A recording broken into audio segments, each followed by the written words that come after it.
बिस्मिल्लाहिर्रहमानिर्रहीम। अस्सलाम वालेकुम नाज़रीन, आप यूट्यूब चैनल देख रहे हैं। मैं इमरान खान हूँ।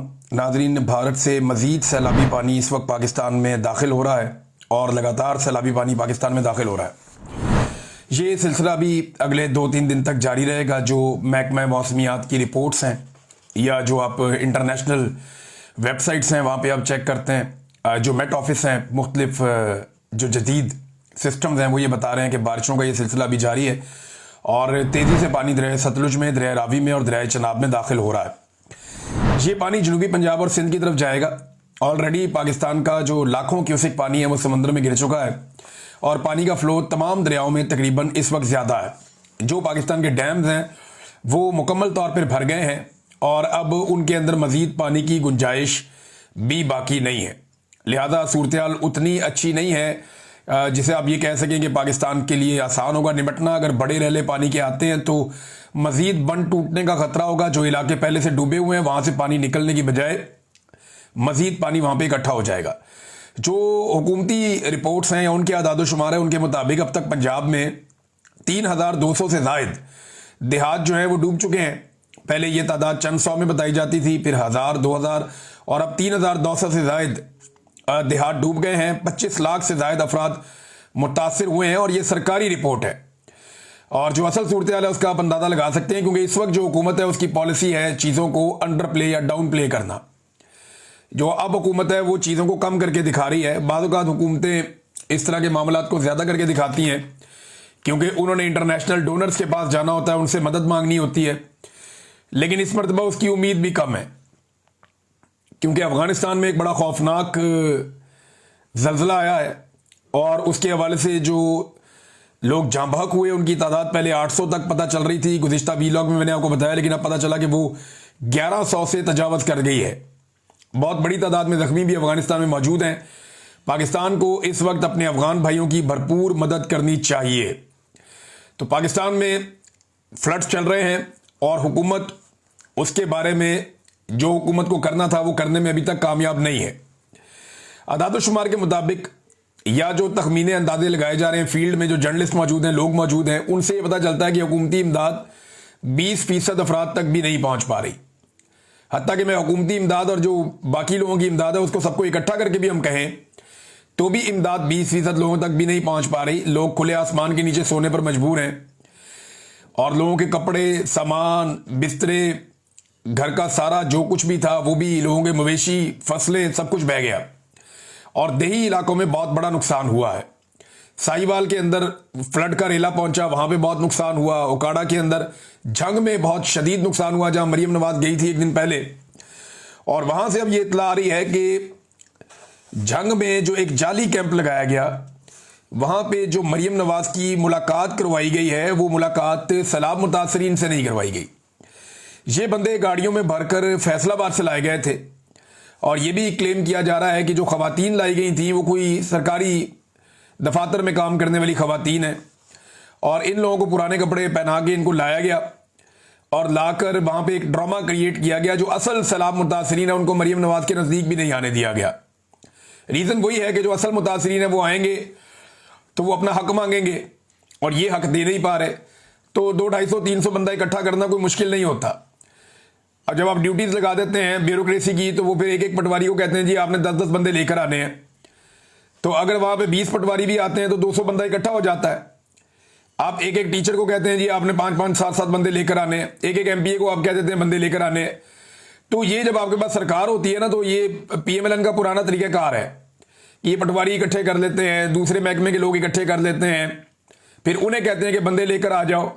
मुझे एक वाकया याद आ गया इससे कि परवेज़ मुशर्रफ के दौर में लाहौर में एक रैली निकली थी। राव सिकंदर इकबाल साहब ने वो रैली निकाली थी तो एक पीर साहब आ गए और उनके साथ दर्जनों गाड़ियां थी। तो सारे बड़े खुश हो गए कि इतने बंदे लेकर आ गए पीर साहब इस रैली के लिए। तो बाद में पता चला वो जो बंदों से बात हुई तो वो बंदे बता रहे थे कि जनाब हमें तो लेकर आए ये हजरत अली अजमेरी रहमतुल्लाह अलैह का मज़ार है, वहां पर हाजिरी देने के लिए गाँव से ये कहकर लाए हैं और बीच में रैली के शामिल कर दिया और बाद में ले जाके लंगर वंगर खिला के उनको वापस ले गए। तो ये इस तरह के रंगबाजियां होती रहती हैं पॉलिटिक्स के अंदर। ये रंगबाजियां की जा रही हैं और टिकटॉकनियां जो है वो इसी काम पे लगी हुई हैं। कोई और काम ना इनसे होता है ना ये करते हैं। सबसे ज़्यादा जो अफसोसनाक चीज़ है नाज़रीन, सैलाब मुतासरीन के साथ जो पुलिस का और इंतज़ामिया का रवैया है वो बड़ा हद तक अमेज़ है। बहुत बदतमीज़ी वाला रवैया है। ये गालियाँ दे देकर लोगों के घर खाली करवाते हैं, उन्हें डंडे मारते हैं, उन्हें खींचते हैं, उन्हें घसीटते हैं। बहुत सारे विजुअल्स और तस्वीर और ये चीज़ें आ चुकी हैं, इनकी ऑडियो और वीडियो मौजूद हैं, जिसमें सैलाब मुतासरीन जिनके बेचारों के घर बह गए हैं, जिनके सामान चला गया, मवेशी चले गए, फसलें बह गई और घर के अंदर जितना भी उनका ज़रूरियात ज़िंदगी का सामान था वो बर्बाद हो गया। साथ उनको डंडे भी मारते हैं, उनको घसीटते भी हैं, उनको गालियां भी देते हैं, उनको धमकियां भी लगाते हैं मुकदमात की। तो ब्यूरोक्रेसी भी ये कर रही है, पुलिस भी ये कर रही है। हाँ, टिकटॉक बनाने के लिए कहीं पे 4 बच्चे बिठा के उनके हाथ में किताब पकड़ा दी, किसी बच्चे को फुटबॉल दे दिया, किसी बच्चे के साथ बैठ के किसी डीसी ने या किसी एसी ने खाना खा लिया और ये किसी पुलिस वाले ने किसी बच्चे को गोद में उठा लिया। तो ये टिकटॉकनियां जो है उनको देख के सारे इसी काम पे लग गए हैं। अब मैं देख रहा था कि अब जो देहाती लोग हैं उन्होंने नया काम शुरू कर दिया। जहां पे भी कोई बंदा जाता है हुकूमत का और वो 2 नंबरी करने लगता है कि फलां का बच्चा गोद में उठा लिया और 2 नंबरी कर रहा है, तो वो देहाती भी अब उसकी वीडियो बना के लगाना शुरू हो गए। मेरी सैलाब मुतासरीन से गुजारिश है कि ये आपकी तौहीन कर रहे हैं, ये आपकी गुर्बत का मजाक उड़ा के, आपकी मजबूरियों का मजाक उड़ा के अपनी पब्लिसिटी कर रहे हैं। लिहाजा आप भी जवाब दें इनको, और जवाब देने का सबसे आसान तरीका है कि ये जो भी कर रहे हैं थोड़ा दूर खड़े होकर आप इनकी वीडियो बना लें, ये चीजों को बार बार रीटेक करते हैं। वो एक बाबा जी हैं, उनको 2 दफा रेस्क्यू किया है, यानी एक दफा इस एंगल से रेस्क्यू किया, दीवार के पास खड़े थे, उन्हें रेस्क्यू किया, बाहर निकाला, थोड़ी देर बाद एक और जगह थे, वही बाबा दोबारा रेस्क्यू हो रहा है, फिर उसको रेस्क्यू कर दिया। वो दोनों वीडियो मार्केट में आ गई। अब या तो ये बाबा को शौक था, बार बार पानी में छलांग मार देते थे कि मेरे रेस्क्यू कर लो, या फिर वही हो रहा है जो हर तरफ हम देख रहे हैं। बंदे हैं वो बाकायदा किनारे से जाते हैं पानी के अंदर, पहले फिर कैमरा ऑन होता है, फिर पानी के अंदर से बाहर आते हैं कोई ना कोई चीज उठा के। ये फ्रॉड हो रहा है और ये सब इसलिए हो रहा है कि जिसके हवाले सूबा किया गया हुआ है उसकी अपनी तरबियत ये है, वो टिकटॉकनियों की मालकन है और वो यही काम कर रही है और लगातार यही काम हो रहा है। तो बदतमीजी पुलिस और इंतजामिया की जानिब से सैलाब मुतासरीन के साथ ये इंतहाई अफसोसनाक है। एक फौजी अफसर की वीडियो में देख रहा था सुबह, वो भी समझा रहा था कि यार इनको तकलीफ को इनकी समझो, लेकिन वो क्या समझाएगा, उसका अपना इदारा जो है मरीम नवाज के फ्लैक्स सीधे करने पे लगा हुआ है आजकल। तो उन्होंने क्या करना है, यानी इससे पहले हम देखते थे फौज को काम करते हुए, लेकिन अभी मरीम नवाज के फ्लैक्स फौज सीधे कर रही है। ये दिन भी फौज ने देखना था। मेरे बहुत सारे फौजी दोस्त हैं, वो बेचारे इसके ऊपर बड़े सीख पाए। मेरी उनसे बात हुई, मैंने कहा ये क्या है, उन्होंने कहा यार किधर लाके खड़ा कर दिया हमें, ये हमारा काम तो नहीं है ना, मरीम नवाज के फ्लैक्स हम सीधे कर रहे हैं, ये तो यूनिफॉर्म की तौहीन है, ज्यादती हो रही है। तो मैंने कहा ये क्यों करते हो? फिर उसने कहा यार बेचारे सिपाही का क्या दिमाग होता है, वो तो जो देखता है वो उसको फॉलो करता है, वो देख रहा है ऊपर से यही काम चल रहा है तो आगे भी यही काम चल रहा है, अब क्या करें। हालात इनके ये है कि इन्होंने जानवरों के चारे के ऊपर मरीम नवाज का फोटो लगा दिया, और भाई उधर किसी कट्टे बच्चे का लगाना था, किसी बच्ची का लगाना था, गाय भैंस का वहां पे आपने लगाना था फोटो कि ये चारा गाय भैंसों के लिए आया, उधर भी चुप के मरीम नवाज का फोटो लगा दिया। भाई मस्जिद एक ऐसी जगह, औरत आगे खड़ी हो जाए तो अब नमाज नहीं पढ़ सकते, वहां मरीम नवाज का फोटो मस्जिद में भी चिपका दिया कि जनाब ये मस्जिद है, नीचे बुक कमिश्नर का और ये वो सारा लिखा हुआ है, तो मस्जिद के ऊपर भी मरीम नवाज का फोटो चिपका दिया। अपना फोटो चिपकाने का जो शौक है ना, वो ये बता रहा है कि ये लोग ज़हनी मरीज हैं, इनको इलाज की जरूरत है। इनको इख्तिदार दे दिया पकड़ के एस्टेब्लिशमेंट ने, इन्हें तो अब इस वक्त इलाज मिलना चाहिए था, इन्हें लाके इख्तिदार में बिठा दिया। कैसी ज्यादती की है इनके साथ और कौम के साथ, उससे बड़ी ज्यादती की है। नाज़रीन एक चीज और मैं आपको बताता हूं कि ये बातें बहुत बड़ी बड़ी कर रहे हैं। सबसे पहले गंडापुर ने बढ़के मारी थी, फिर ख्वाजा आसिफ ने, फिर मुसद्दक मलिक ने, फिर हुकूमत के और बहुत सारे लोगों ने, फिर टिकटॉकनियों ने और उसकी मालकन ने, सब ने मैदान में आके बढ़ के मारी थी कि जनाब हम ये अवाम के साथ ज्यादती नहीं होने देंगे, ये हम अपने इलाके डबो देंगे, अवाम को बचाएंगे, ये जो दरिया के अंदर तजावजात हैं ये ख़त्म होनी चाहिए, ये जो गैर कानूनी सोसाइटियाँ बनी हुई हैं ये नहीं बननी चाहिए। किसी एक के खिलाफ भी कानूनी कार्रवाई नहीं हुई अभी तक। पाकिस्तान डूब गया, पाकिस्तानी रुल गए, गरीब आदमी की फसलें रुल गई, चावल के दाने आपके पास नहीं है। अब इस साल बेड़ा गर्क कर दिया चावल की फसल का पकड़ के इन्होंने, सिर्फ दरियाओं के रास्ते बंद कर करके। ये पानी दरियाओं के रास्तों से जाना चाहिए था ना। ये जो आपने सोसाइटियां बनाए बंद बांधे, आपने अजीबो गरीब दरियाओं का रुख मोड़ दिया, वो क्या पानी फिर देहातों में सैलाब आ गए। तो पूरे के पूरे इलाके रुड़ गए हैं और इनकी फैक्ट्रियां महफूज हैं, इनकी सोसाइटियां महफूज हैं। ये कहते हैं हम ये नहीं होने देंगे। तजावुजात के खिलाफ इन्होंने बढ़ के बड़ी मारी हैं, लेकिन एक भी बंदा, कोई मुकदमा दर्ज नहीं हुआ, कोई बंदा गिरफ्तार नहीं हुआ। गंडापुर ने कहा मैं हटाऊंगा सारी तजावुजात। वो एक होटल के ऊपर एक दीवार गिराने पे गंडापुर को मिलके उनके साथ खुशगपियां लगानी पड़ी अमीर मुकाम के साथ। यहां अलीम खान, जिसने दरिया के बीच में सोसाइटी बनाई, जिसको गिरफ्तार होना चाहिए था, इस वक्त उसके ऊपर मुकदमा होना चाहिए था, वो मरियम नवाज के साथ कश्ती में झूले ले रहा था। अंदाजा करें आप। और मुझे तब समझ आई कि दरिया रावी में कर क्या रहा है। वो लोगों ने बताया कि जनाब बांध तोड़ दिए अपनी सोसाइटी बचाने के चक्कर में, फिर भी सोसाइटी में पानी घुस गया, लोगों का करोड़ों अरबों का सामान ज़ाया हो गया, कोई गिरफ्तार नहीं हुआ। भैया एनओसी भी कैंसिल कर दो, कोई मुकदमा ही दर्ज कर लो, किसी को गिरफ्तार ही कर लो, लेकिन ये सिर्फ सियासत करेंगे। इस वक्त ये बातें चीतें की जाएंगी, दिहाड़ियां लगाई जाएंगी और फिर ये अपने अपने काम पे लग जाएंगे। इन्हें लगता है कि पाकिस्तानी भूल जाएंगे, जल्दी भूल जाएंगे, लेकिन इंशाल्लाह हम पाकिस्तानियों को भूलने नहीं देंगे। ये बातें हम बार बार याद दिलाएंगे और ये बातें याद रखनी पड़ेंगी। नादरीन, इमरान खान साहब को आज भी उनकी बहनों से नहीं मिलने दिया गया, उन्हें कैद तन्हाई में रखा गया है। खास तौर पे उन्होंने जो आखिरी ट्वीट किया उसके बाद बड़ा सख्त मैसेज दिया जा रहा है। उनके दोनों भांजों को गिरफ्तार कर लिया गया है, उनके बेटों को वीजा इशू नहीं किया जा रहा, जेल के अंदर उनकी अपनी हालत खराब है। आज एक मेडिकल रिपोर्ट भी आई है, वो भी मैं आपके साथ शेयर करता हूं। तो मरी प्लान के बाद ऐसा लगता है कि अब चीजें एग्जीक्यूट हो रही हैं। मरी प्लान जो है वो एक्सटेंशन का एक प्लान है कि आर्मी चीफ को एक्सटेंशन किस तरीके से देनी है, क्या 2 साल आगे बढ़ाने हैं या नई एक्सटेंशन देकर 5 साल मजीद देने हैं, 2027 तक बढ़ाना है या 2030 तक बढ़ाना है, करना क्या है और उसके बदले में हासिल क्या करना है। यानी इमरान खान से छुटकारा शरीफ खानदान का एक बड़ा मुतालबा है। तो क्या वो उन्हें दे पाएगी मिलिट्री एस्टेब्लिशमेंट एक्सटेंशन के बदले में? ये चीज़ें ऐसा लगता है अब तय हो गई हैं। उसके बाद इमरान खान साहब की मुलाकातें बहुत बुरी तरह बंद हैं, उनके भांजे उठा लिए गए हैं। सैलाब के बावजूद जो है वो मुलाकात रोकने पर तवज्जो मरकूज है। अडयाला के बाद आज मुलाकात वाला दिन था, वहां ड्रामा लगा रहा सारा दिन, फिर इन्होंने नहीं मिलने दिया। कारकुन भी एहतजाज करते रहे। इमरान खान की बहनें अकेली वहां दीवार पे बैठी रही शाम तक कि हमारे भाई से मुलाकात करवा दो, उनकी मुलाकात नहीं करवाई गई। फिर आज कुछ वहां पे सहाफ़ी ऐसे थे जिनसे बड़े सख्त सवालात उन्होंने किए अलीमा खानम से। सियासी नौयत के भी थे, दीगर भी थे। मरे हुए को मारना बड़ा आसान होता है, वो जर्नलिस्ट हैं, मेरे कुलीग हैं, लेकिन दबाव बहुत होता है जर्नलिस्टों पे भी, मैं जानता हूं अच्छी तरह।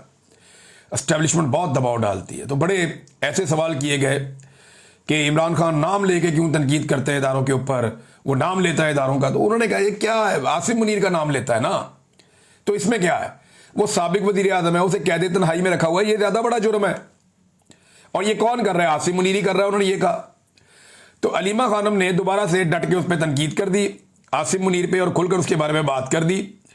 अब साबिक वजीर आज़म को डाला हुआ है कैद तन्हाई में और उन्हें मुलाकातों की इजाजत नहीं दी जा रही। मैं याद दिला दूं कि गंडापुर साहब ने 12 जुलाई या एग्जैक्टली 12 जुलाई का दिन था जब गंडापुर साहब ने यह दावा किया था कि 90 दिन बाद या तो इमरान खान रिहा हो जाएगा या फिर हम सियासत छोड़ देंगे। तो गंडापुर साहब को मैंने सिर्फ यह बताना था कि 12 जुलाई से 12 अगस्त और अब सितंबर की 2 तारीख आ गई है, लिहाजा आपके बाकी रह गए हैं 38 दिन। तो 38 दिन जो है उनमें गंडापुर साहब या तो आप सियासत छोड़ देंगे, जो आपने खड़े होकर बहुत बड़ा दावा किया था, डेडलाइन दी थी अपने आप को, या फिर इमरान खान साहब बाहर होंगे। तो मैंने उस वक्त कहा था कि इनके पास 3 महीने के बाद कोई और बहाना होगा कि ये ना होता तो इमरान खान छूट जाता, वो ना होता तो इमरान खान छूट जाता, ये मेरी बात मान लेता तो इमरान खान छूट जाता। तो बड़े बड़े इन्होंने दावे पहले भी किए, बड़ी बड़ी बढ़के मारी हैं। वो 12-14 क्लिप है मेरे पास, किसी दिन आपको सुनाऊंगा कि गंडापुर ने कैसे इमरान खान को छुड़ाने के दावे किए और फिर किया क्या। भारत इमरान खान साहब की मेडिकल इशू के ऊपर एक रिपोर्ट आई है और ये रिपोर्ट कह रही है कि हैरानकुन इंकशाफ है इसके अंदर, जिसके मुताबिक पहली बार पिम्स मेडिकल बोर्ड ने कान और दांत के हसास होने की बुनियाद पर सपोर्टिव मैनेजमेंट तजवीज़ की है इमरान खान के लिए। 2024 से उन्हें चेक किया जा रहा है। इमरान खान साहब के जो अपने डॉक्टर हैं, जुलाई 2024 में उन्होंने जेल का आखिरी विजिट किया था और अब तक 15 से ज्यादा मुख्तलिफ डॉक्टर उन्हें चेक कर चुके हैं। लेकिन यहां पे इशू है, देखिए इमरान खान शिकायत नहीं करता, वो जिस्मानी लिहाज से खुद को मजबूत रखने में कामयाब रहे हैं इमरान खान साहब, लेकिन उनके कान और दांत का इशू बढ़ रहा है।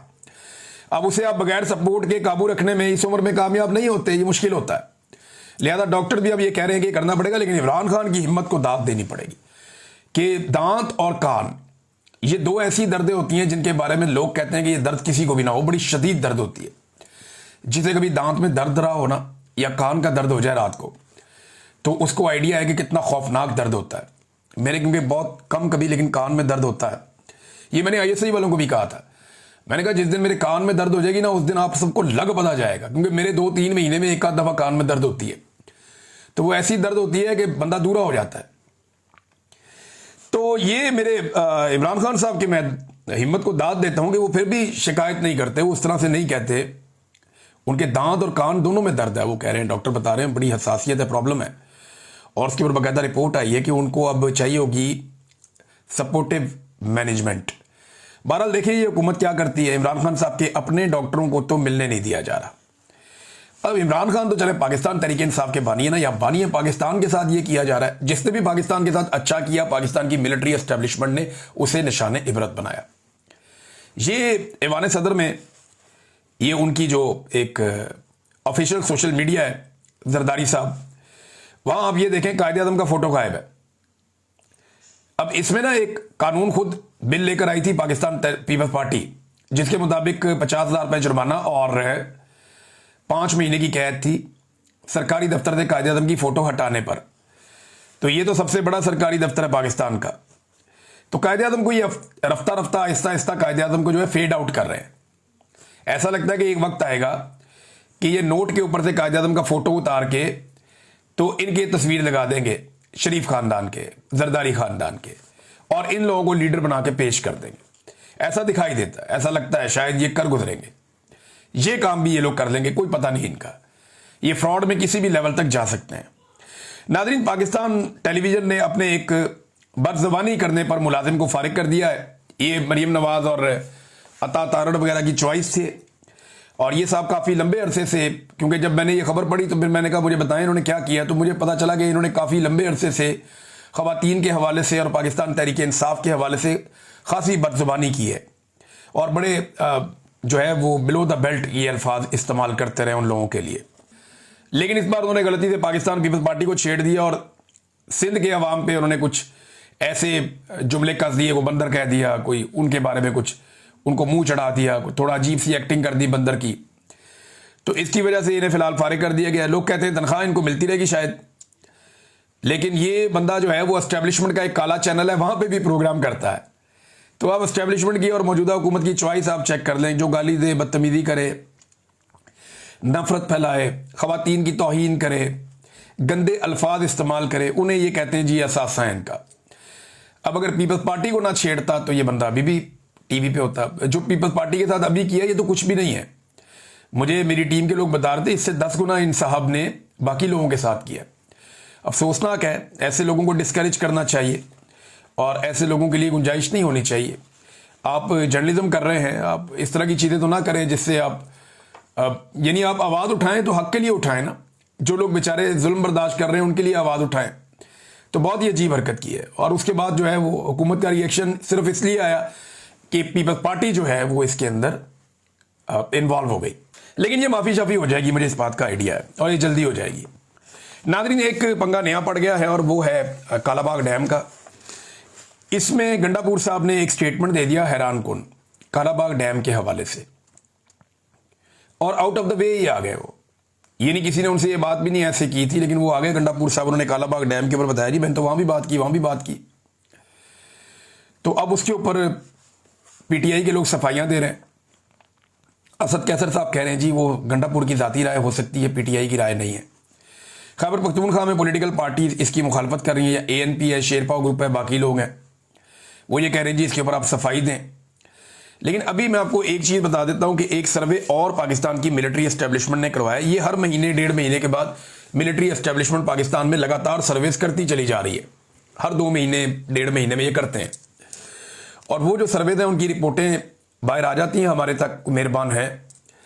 अब जो नया इन्होंने सर्वे कराया उसमें हैरान कुन तौर पे पंजाब में, बलूचिस्तान में और सिंध में पाकिस्तान तहरीक इंसाफ की मकबूलियत बढ़ती जा रही है बतौर पॉलिटिकल पार्टी। ये इमरान खान की बात नहीं हो रही। स्पेसिफिकली जिसने मुझे इन्फॉर्मेशन दी उसने पीटीआई का नाम लिया। उन्होंने कहा जी पंजाब में, सिंध में और बलूचिस्तान में पाकिस्तान तहरीक इंसाफ की मकबूलियत एकदम ऊपर जा रही है, हैरान कुन तौर पे मजीद, लेकिन खैबर पख्तूनख्वा में नीचे जा रही। उसकी एक तो ये रीज़न है, जहाँ पे आपकी हुकूमत होती है वहाँ पे आपकी मकबूलियत कम होती है, ये बात ठीक है। लेकिन जो रीज़न मुझे पता चले उनमें उन्होंने ये बताया कि एक तो ऑपरेशन की हमायत, फिर ड्रोन हमले, उनके ऊपर खामोशी, फिर अली अमीन गंडापुर की जो एक कन्फ्यूजन वाली पॉलिसी है कि कहते कुछ हैं वो करते कुछ हैं, ये भी एक रीज़न है। और गंडापुर और इमरान खान के मामलात के अंदर जितनी दूरियां पैदा हो रही हैं उतना पाकिस्तान तहरीक इंसाफ को नुकसान हो रहा है। और अब काला बाग डैम वाला भी एक स्टेटमेंट आपके सामने है, मैंने आपको बताया कि वहाँ क्या चल रहा है। तो ये वो सारी चीज़ें हैं जो अब तक मैंने आपके साथ शेयर की। नाज़रीन, नेक्स्ट वीलॉग में कुछ आम चीज़ें मुझे आपके सामने रखनी है। अब तक के लिए इतना ही। अपना ख्याल रखिएगा, अपने इस चैनल का भी। अल्लाह हाफ़िज़।